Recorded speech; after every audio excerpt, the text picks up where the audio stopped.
Before we continue, if this story accompanies you until the end, it is because you are already part of this universe.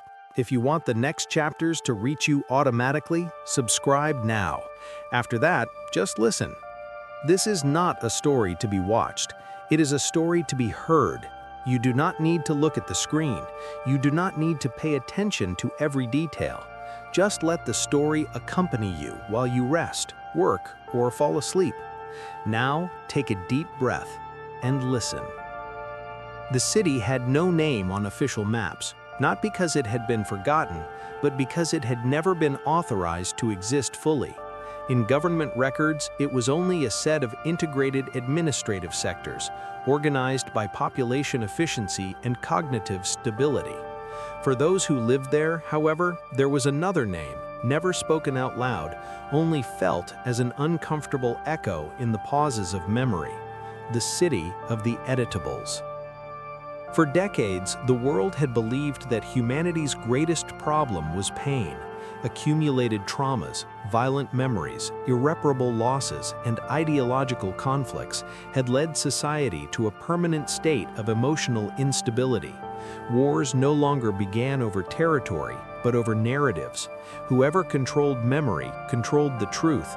That was how the cognitive hygiene decree arose, approved under tired applause and collective fear.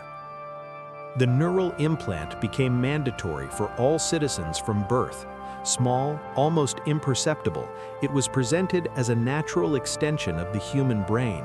Its function was simple and absolute: to identify memories considered dangerous and edit them before they turned into undesirable behaviors. The system did not erase only traumatic memories. It softened emotions, rewrote contexts, neutralized excessive affects, and erased questions before they were formulated. Over time, the population got used to it. People became calmer, more predictable, more functional.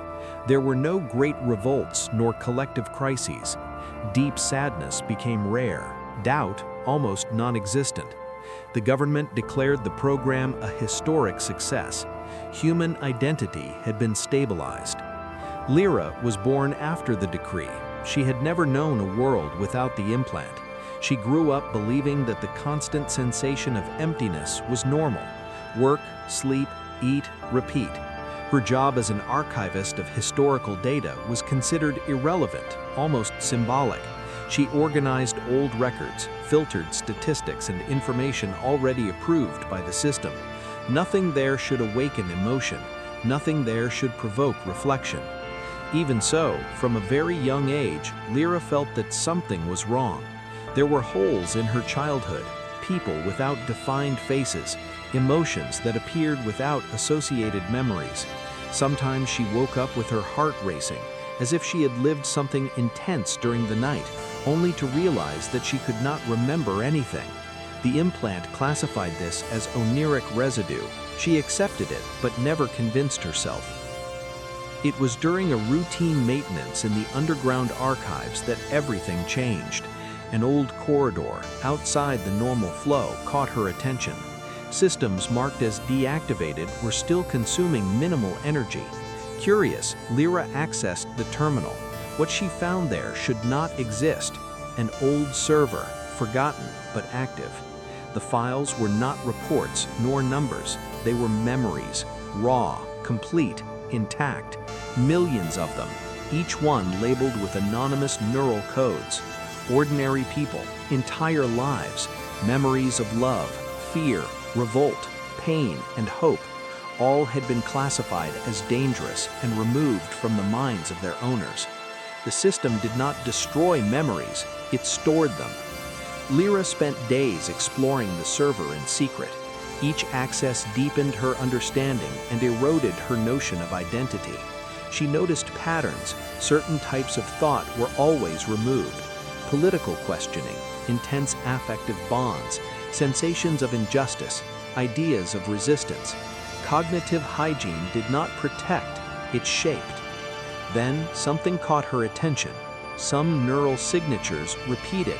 The same emotional structure, the same propensity to doubt, the same resistance to the implant. When Lyra crossed the data, she felt her body grow cold. The code was hers, not once, many. Dozens of records carried her neural signature, different versions of herself spread over the years. In one, she had been an engineer of the editing system itself. In another, a teacher. In another, a silent leader of a cognitive resistance group.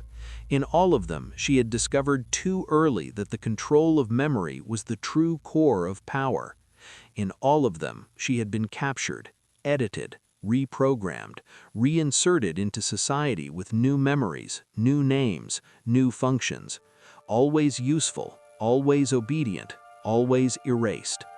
The current Lyra was not a system error. She was a refined product of it. When the alarm sounded, it was already too late. The implant had detected excessive cognitive activity. Containment protocols were activated. Lyra was led to a white room, without windows, without clocks, without temporal references. A technician explained in a calm voice that she would undergo a deep correction. He said that everything would be fine, but something had already escaped.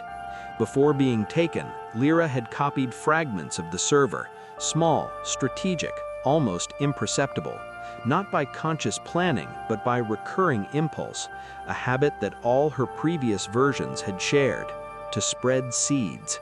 And while the door of the white room closed, the city of the editables began to present the first failures. At first, the failures were too subtle to provoke alarm. An employee forgot the habitual path home. A woman cried on public transportation without knowing why. A teacher interrupted his own class when he was taken by a strange sensation, as if he were repeating something he had already taught many times to other people he no longer remembered. The system classified everything as residual post-update instability. But Lyra knew that it was not that. Even seated in the white room, deprived of external stimuli, she felt the echo of the memories spreading, not as clear images, but as shared sensations, doubts that arose simultaneously in different places, a collective discomfort impossible to isolate. The hidden server, now fragmented, had ceased to be a dead archive. It had become a vector. The technician who observed her from behind the glass received constant alerts, neural readings outside the standard, improbable synchronizations between implants that should never interact. He tried to maintain a neutral expression, but the tiredness was visible. He had worked in that sector for years, perhaps decades, although he was not sure. The implant took care of those gaps. "This will pass," he said, more to himself than to her. "It always passes." Lyra did not respond. She had learned in previous lives that verbal resistance only accelerated the process. This time she chose absolute silence. Inside it, however, something grew. On the surface, the city of the editables began to lose its main characteristic, predictability. People stopped at intersections without knowing where to go. Others felt anger when hearing official announcements that had previously seemed comforting to them. Some experienced a new, strange fear, but accompanied by clarity, as if for the first time they were awake. Dreams became the first territory lost by the system. For decades, the implant had limited dream activity, reducing its intensity and symbolic content. Now this containment failed. Thousands of citizens began to report vivid dreams filled with prohibited images, white rooms, underground corridors, people being erased and returning different.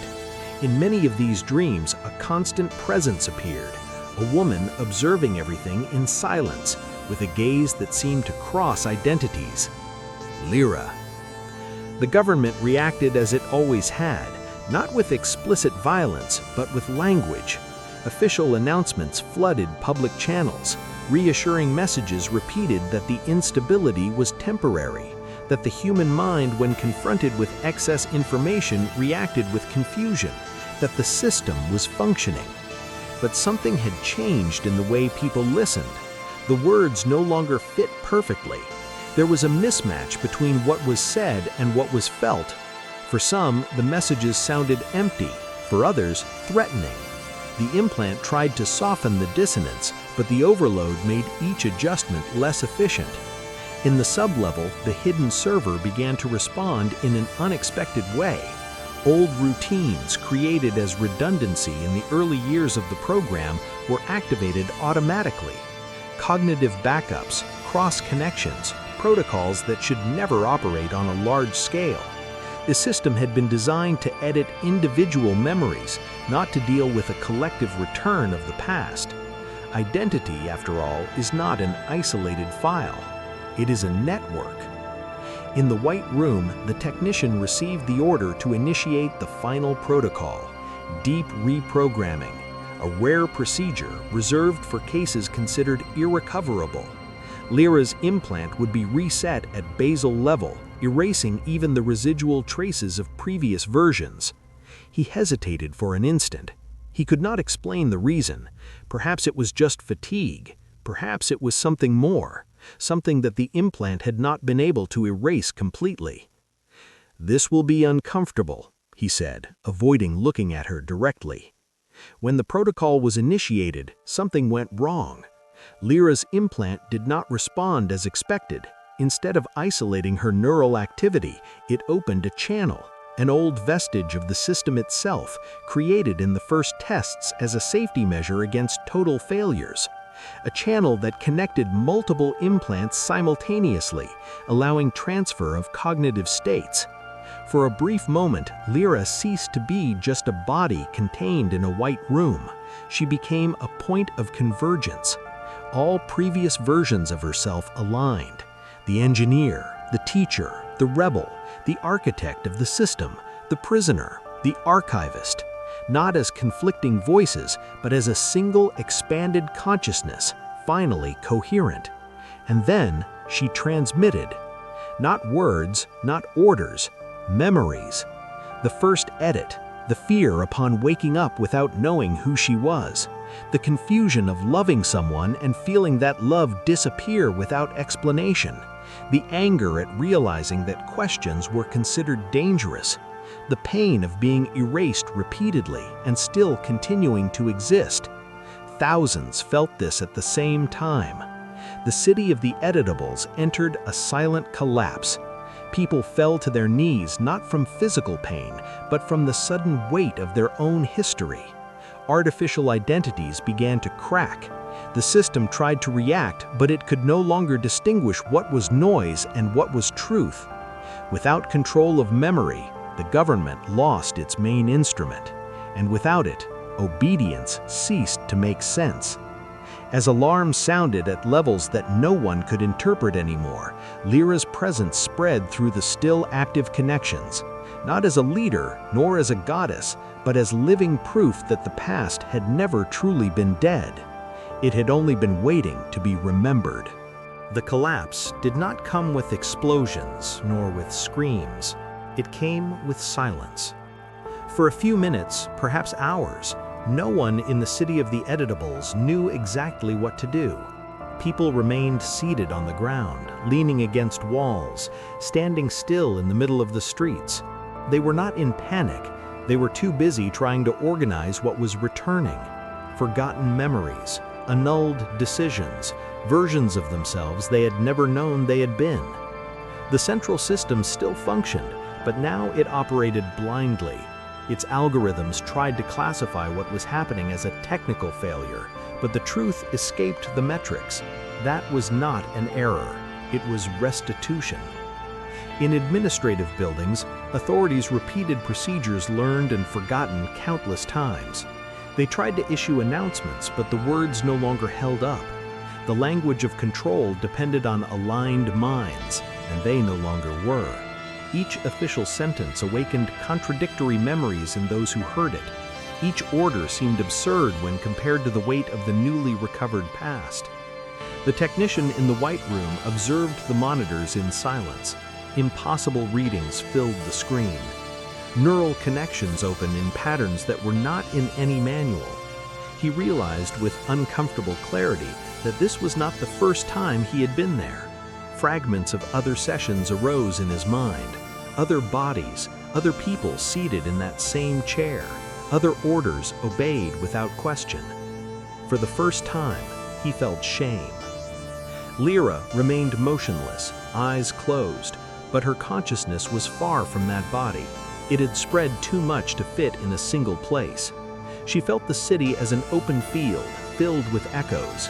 Each person who remembered reinforced her presence, not as a dominant entity, but as a point of reference, a before and an after. It was then that the last protocol was activated. An emergency mechanism, never used on a large scale, the total shutdown of the implant network, a collective cognitive reset, the definitive annulment of the project. If control could not be maintained, it would be destroyed along with everything that sustained it. But the system discovered, too late, its own dependence. Turning off the implants meant returning, all at once, everything that had been suppressed over decades. Not only individual memories, but entire identities accumulated, compressed, denied. The impact would be irreversible. When the shutdown began, the city held its breath. The memories returned like a tide, not organized, not smooth, not filtered. They came with pain, guilt, love, anger, joy, and regret. People remembered children they never had, choices they never made, versions of themselves that had been considered too dangerous to exist. Some screamed, others laughed, many cried, but no one remained empty. The system fell definitively. Without it, the government lost its form. There was no longer any way to define who was acceptable, who was dangerous, who should be corrected. Identity ceased to be an administrable product. It became, again, a human process. Lyra felt the shutdown as a gentle closing. The connections began to dissipate. Her expanded consciousness, now unnecessary, allowed itself to rest. Before disappearing completely, however, she understood the final truth. She had never been just a victim. She had never been just a rebel. Lyra had been the test mechanism of the system itself, created, edited, and recycled repeatedly to validate the limits of control. Each version of her had pushed the system a little further, forcing it to improve.